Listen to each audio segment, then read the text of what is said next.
one direction, and then the Marx Brothers come in and we flip it on its head. And so we talk about things like that quite a bit. So even in that world, there is a structural guideline that can be really helpful. I'm trying to think of a cause and effect situation in Henry. I mean, I can't really, the wooing scene. All right, so here's something. The wooing scene that happens at the end of the show. Well, the wooing scene, for me, has always been tonally so different from the rest of the play. And why is that? Why is it tonally so different? And then there was this day where we were talking about cause and effect. Why is he here? Why is he here? And so Henry comes in. He says, have you guys agreed to all the terms? And the king says, well, I haven't really read everything yet. And I say, all right, well, read everything then. And I'm just going to hang out here. And then they exit. And then I say, wait, I'd like to talk with the princess for a second. And so my thought was, well, in that contract that I'm asking him to read, because I say, she is our capital demand comprised within the four-rank of our articles. So so it's already in paper. He's going to agree to it. I know that the king is going to agree to what's on paper. He's not going to say no, because he doesn't want to lose 10,000 more guys. So he's going to agree to everything. So I've already got the girl. So I'm going, all right, if I've already got the girl, and I know that he's going to agree to this, why do I keep her there? Why do I want to talk with her? And so my feeling was that after this war, after all of these horrible decisions, after all of this loss, the guy that loses everybody that's dear to him, after all of that, he has to want something deeper.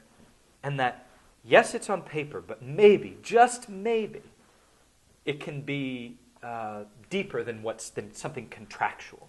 And maybe they can agree to something deeper than just what's on paper. And he says to her 4 or 5 times throughout the scene, canst thou love me? Wilt thou love me? Can you love me? And he says can more than will. And so it's more like he's like saying, can you find it anywhere inside of you to love this person that killed everybody that you know? And so that's like a cause and effect light bulb that goes off, where it's not just this charming wooing scene that happens at the end of the show. It's a man that needs something very deeply from this person, and he's embarrassed to ask her, and he doesn't know the words to ask her because it's such an incredibly heavy thing to approach somebody with just after a war. So that's what I mean by cause and effect. I want to get into Henry, but before we do, I want to ask you I said before that you played Paroles and Wickham. Yeah. And these are not nice guys. Yeah. Is there something about those roles that you particularly enjoy or relish? I loved playing Paroles. God, I loved playing that role. That was a blast. And All's Well That Ends Well in the New Theater in 2009. And Amanda Daynard directed it, who did last season's Julius Caesar, and she's doing My Fair Lady next season. She's an incredibly smart director. Has a great visual sense, and I loved working on that show. And mostly what I loved about it is that usually Paroles is much older than Bertram, and it mirrors a Falstaff Hal kind of relationship where this older kind of deluded person leads this guy astray. And I had so much fun playing it younger because then the two of us were peers and we were both making mistakes together. I also found it strangely moving, this character who seeks redemption through recognizing who he is. After he divulges all of the enemy's secrets to his best friend Bertram, as they're pretending to be these Russians, and he divulges everything, and he says, I never liked Bertram, I hate him, I hate him, I hate him. And then they unmask him, and he looks around him, and he sees that all the people that are interrogating him are Bertram and his colleagues at war and all of this kind of stuff. And he's got nothing at that point. They leave him with nothing. And he basically says, I know what I am. And he sees who he is through that horrible situation. And I find that kind of moving. So I didn't think of Paroles as necessarily like a bad guy because of how he learns what he is. Wickham never learns who he is. Wickham maintains an air of delusion probably till the day he dies. I mean, he's just, in the Colin Firth movie, they have that good, but I think not necessarily correct moment at the very end when they're doing a montage and you see Wickham in bed with Lydia, and Lydia's sort of gabbing in the background, and Wickham's like, and it's very funny. But I always go, does he know? Does he even know? I mean, does he even have the ability to recognize what he's lost? and so I guess I found Wickham fascinating because he's so utterly deluded about who he is and what he thinks he is. So let's talk about Henry. Okay. You said, I think, at your lecture this summer that you, and it was a question I asked, that you saw Hal Henry, very much as a young man who, throughout this three-play cycle, is discovering himself. Mm-hmm. That he's not someone who's calculating his behavior in order to achieve a particular objective or goal. How did that perspective evolve for you? For me, it was, again, a cause and effect and structural thing. It didn't seem to make sense to me that a guy would have all the answers at the beginning of the first play. And that, there are so many ways you can play all these roles.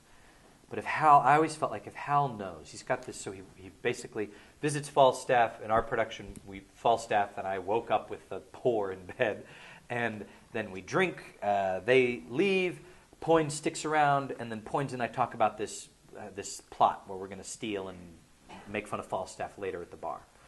And then Poins leaves, and then Hal has his first speech. I know you all. Will a while uphold the unyoked humor of your idleness. Yet herein will I imitate the sun, blah, blah, blah. So he talks about his kind of master plan for the world and how he's going to continue to be a screw-up so that when he's actually crowned king and good at his job, everybody's going to be so shocked that they're just going to think he's amazing. What a transformation. And I think if he knows that's exactly what he's going to do, the beginning of that first play, and especially over the course of 3 years with 3 different productions, then it makes the other 2 plays and the whole rest of that first play really dull, because you're just watching a guy be great, and there's not, he doesn't learn much in that situation. At least that's how I felt, originally, and I still feel. But so I felt like if it was more, I think that Idiom is Whistling in the Dark, where it's this kind of like reaching for something that he can't have, or kind of making excuses, coming up with some excuse. Mm-hmm. I looked at it as he's making an excuse for all of the subsequent behavior that he's going to do, and that he realizes that it's a lot harder than making a promise, to whomever might be listening. And so then he learns. I think Henry is a character that learns through loss. He loses everybody that's dear to him: his father, Falstaff, Poins, Pistol, the boy, Mistress Quickly, Nym, Hotspur. Every person that means something deeply to him either dies, or in the case of Pistol, is completely broken at the end of Henry V. And so he loses everybody along his path of growing up. And to me, that's such like a story, the ultimate coming of age. That is kind of what coming of age is we grow through what we shed. And and we either willfully dispose of things around us or unknowingly, but through kind of enacting that loss, we learn a huge amount. And I think that to me was the story of Hal. Here's a guy that makes various decisions that in one way, either indirectly or directly, wreak havoc on the world around him. And he witnesses what that causes at his own hands. And that each one of those things is a stepping stone in his learning experience. And that to me is like a definition of leadership too. I think about when I watch, I don't mean to get too political right now, 2 weeks before the election, but when I was watching that last debate, pardon me if there are Romney supporters in this room, I pity you, but I was watching that debate and I was like, oh, you're so out of your depth, like this guy for the last 4 years has been going through. has had to make horrible decisions, Yeah. and many of which we've all disagreed with. But he's had to make some very difficult decisions. And you're sitting here in this cavalier way talking about what you would do with foreign policy, and I was like, you have no clue, And sorry if I'm offending anybody, but that's just how I feel. God damn it, and it pisses me off. And so that's I think about that with leadership, like what you must learn very quickly, and if you have any kind of soul or heart, how that must destroy you, and so that's So I don't think of it. I think he's very manipulative in his speech, but I don't think he knows where he's going at the beginning.